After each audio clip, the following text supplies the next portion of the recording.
नमस्कार दोस्तों, जय माता दी। आज मैं आपको जेठ मास की कथा का 21वां अध्याय सुनाने जा रही हूँ। तो प्रेम से बोलिए श्री लक्ष्मी नारायण की जय। श्री प्रसरा जी बोले, सतत्व के भजन भजमान का दिव्य अंधक देवावृत महाभोज और वृषिड नामक पुत्र हुए।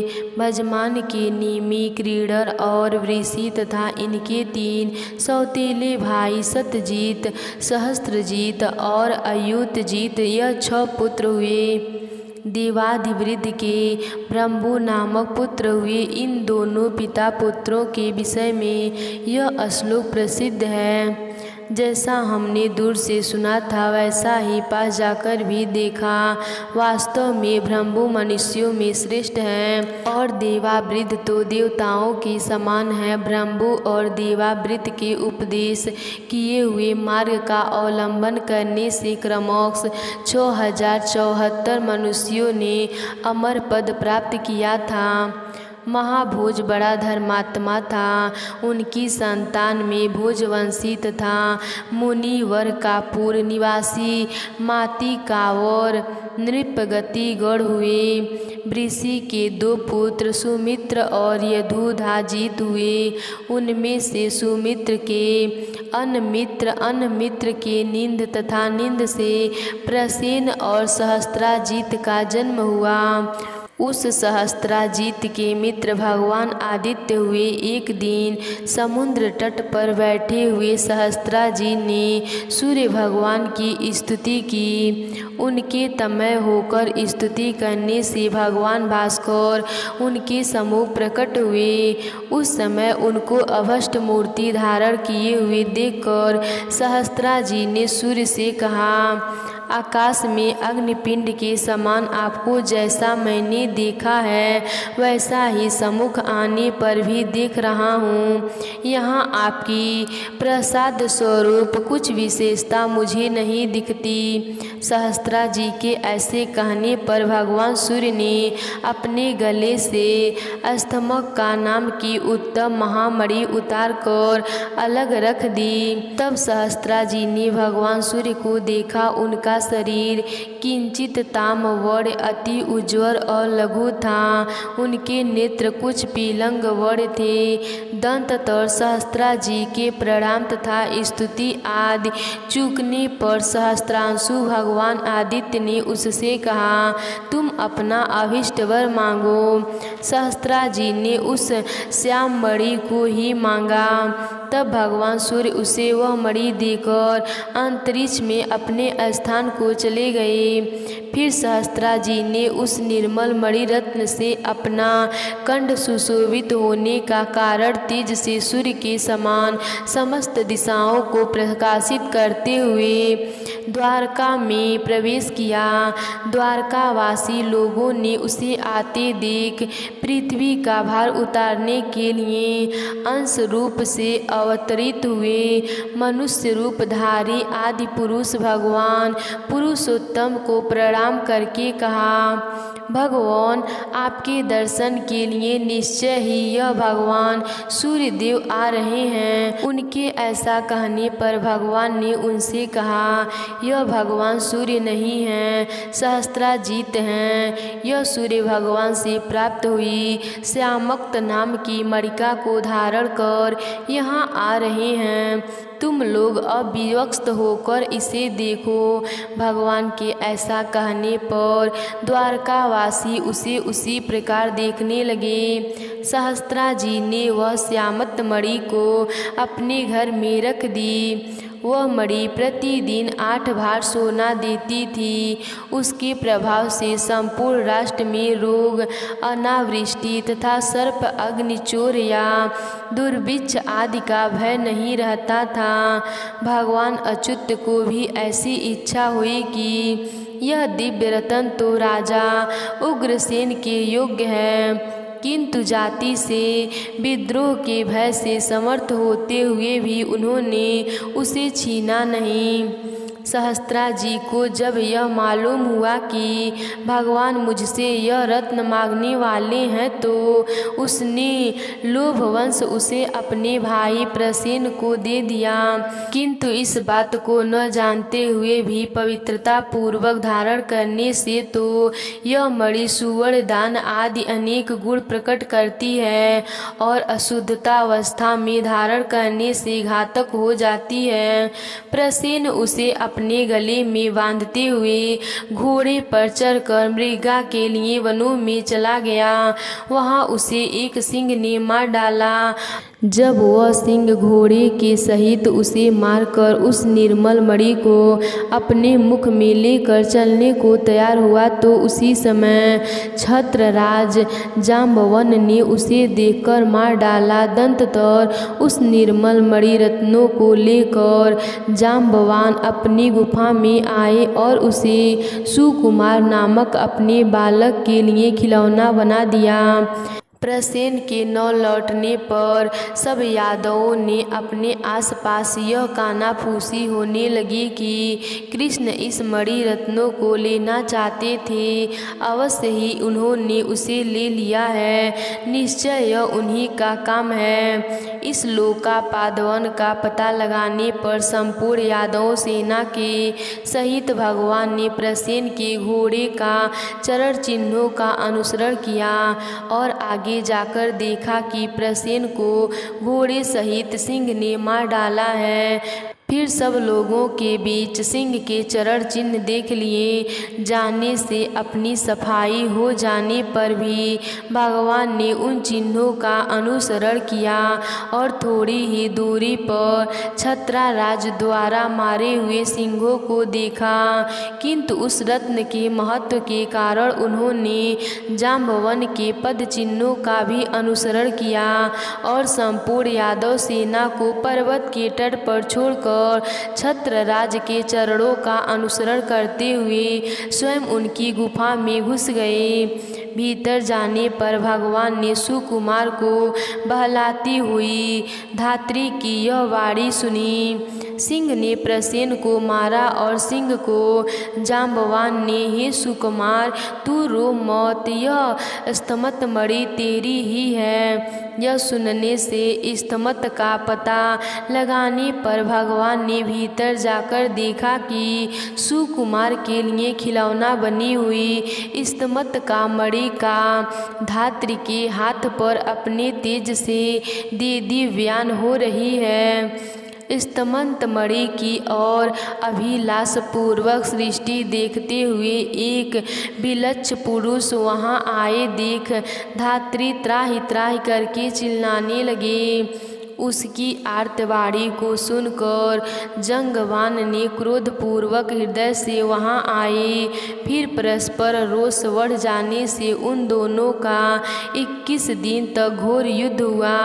पर्वत के पास भगवान की प्रतीक्षा करने वाले यादव सैनिक 7-8 दिन तक उनके गुफा से बाहर आने की बाट देखते रहे, किंतु जब इतने दिनों तक वे उनमें से न निकले तो उन्होंने समझा कि अवश्य ही श्री मधुसूदन इस गुफा में मारे गए, नहीं तो जीवित होने पर भी शत्रु के जीतने में उन्हें इतने दिन क्यों लगते हैं। ऐसा निश्चय कर वे द्वारका में चले गए और वहां कह दिए कि श्री कृष्ण मारे गए। उनके बंधुओं ने यह सुनकर समयोचित संपूर्ण अर्धदैविक कर्म कर दिए।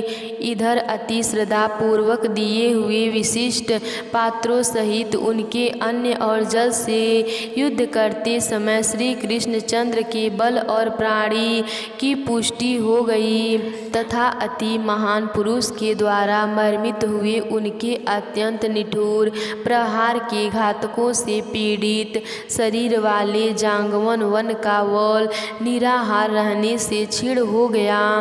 अंत में भगवान से पराजित होकर जांगवन वन उन्हें प्रणाम करके कहा, भगवान आपको तो देवता, असुर, गंधर्व, यक्ष, राक्षस आदि कोई भी नहीं जीत सकते।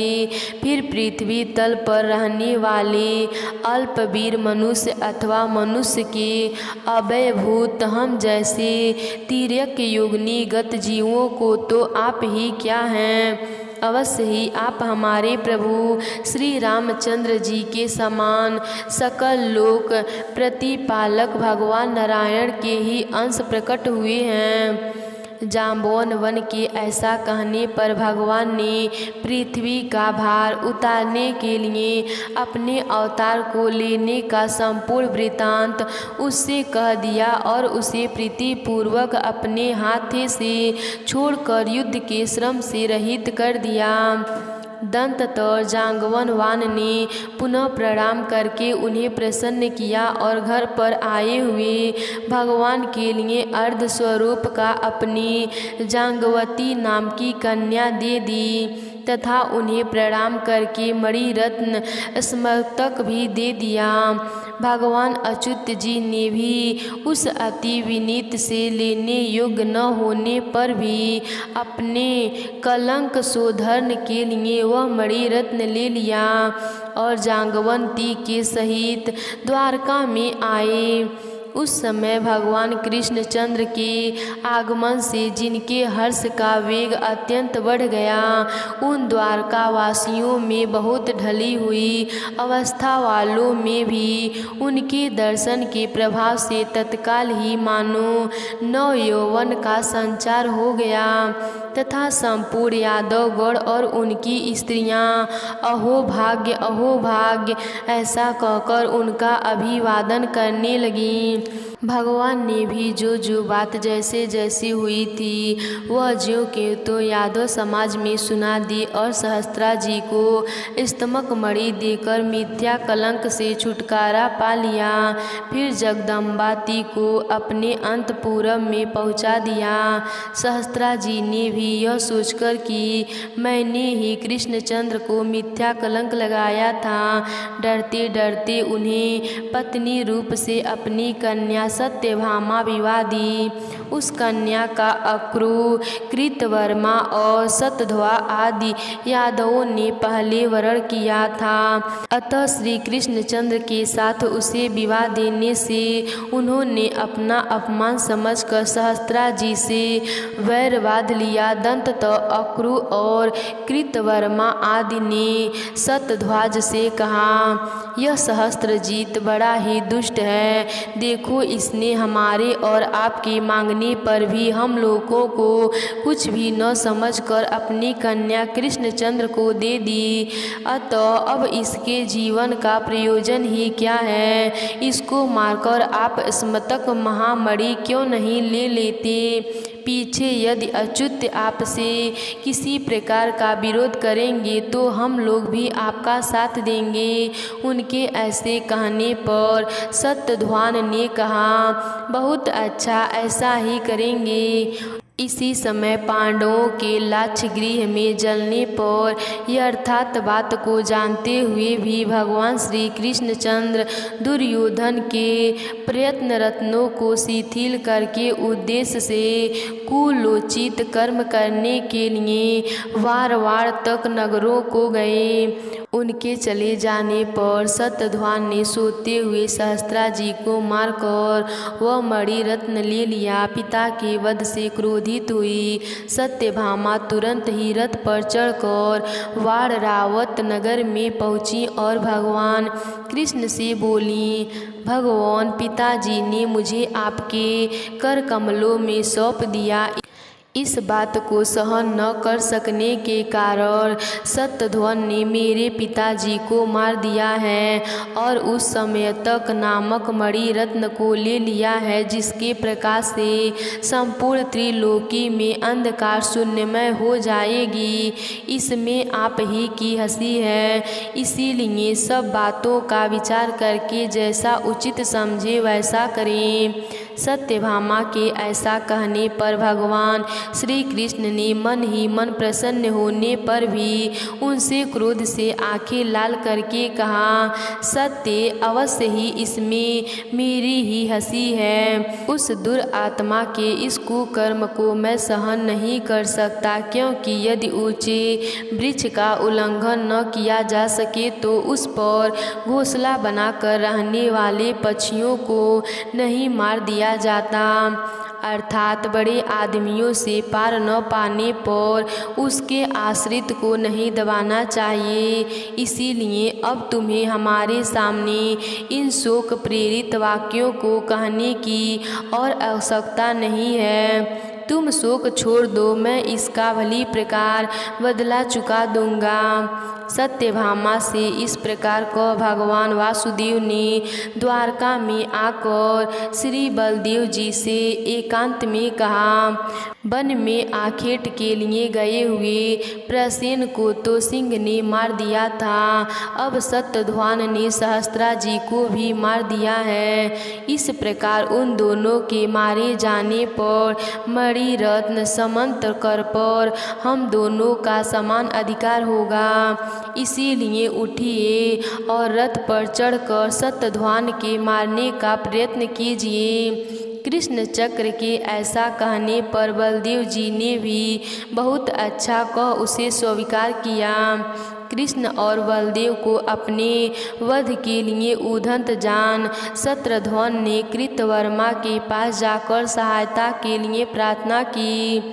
तब कृतवर्मा ने इससे कहा, मैं बलदेव और वासुदेव से विरोध करने में समर्थ नहीं हूँ। उनके ऐसे कहने पर सत्यध्वान ने अक्रूर से सहायता मांगी तो अक्रूर ने भी कहा, जो अपने पाद प्रहार से त्रिलोकियों के कंपन यामन कर देते हैं, देव शत्रु असुरगण की स्त्रियों को वैद्य दान देते हैं, तथा अति प्रबल शत्रु सेना से भी जिनका चक्र प्रहित रहता है, उन चक्रधारी भगवान वासुदेव से, तथा जो अपने मधुमत नयनों की चिंतवन से सबका दमन करने वाले और भयंकर शत्रु सुहुम रूप हथिनियों को खींचने के लिए अखंड महिमाशाली प्रचंड हल धारण करने वाले हैं, उन श्री हलधर से युद्ध करने में तो निखिल लोक वंदनीय देवगण में भी कोई समर्थ नहीं है, फिर मेरी तो बात ही क्या है। इसीलिए तुम दूसरे की शरण लो। अक्रूर के ऐसा कहने पर सत्यध्वान ने कहा, अच्छा, यदि मेरी रक्षा करने में आप अपने को स्वर्था असमर्थ समझते हैं तो मैं आपको यह मणि देता हूँ, इसे लेकर इसकी रक्षा कीजिए। इस पर अक्रूर ने कहा, मैं इसे तभी ले सकता हूँ जबकि अंतकाल उपस्थित होने पर भी तुम किसी से भी यह बात न कहो। सत्यध्वान कहा, ऐसी ही होगा। इस पर अक्रूर ने वह मणि रत्न अपने पास रख लिया। दंततर सत्यध्वान ने 100 योजना तक जाने वाली एक यत्न वेगवती घोड़ी पर चढ़कर भागा और स्वयं सुग्रीव मेघ पुष्प तथा बहाहल के नामक 4 घोड़ों वाले रथ पर चढ़कर बलदेव और वासुदेव ने भी उसका पीछा किया। 100 योजन मार्ग पार कर जाने पर पुनः आगे ले जाने से उस घोड़े ने मिथिला देश के वन में प्राण छोड़ दिया। तब सत्यध्वान उसे छोड़कर पैदल ही भागा। उस समय श्री कृष्ण चंद्र ने बलदेव चंद्र जी से कहा, आप अभी रथ में ही रहिए, मैं इस पैदल दौड़ते हुए दुराचारी को पैदल जाकर ही मारे डालता हूँ। यहाँ घोड़े की मारे आदि दोषों को देखने घोड़े भयभीत हो रहे हैं, इसीलिए आप इन्हें और आगे न बढ़ाइएगा। तब बलदेव जी ने अच्छा ऐसा कहकर रथ में ही बैठे रहे।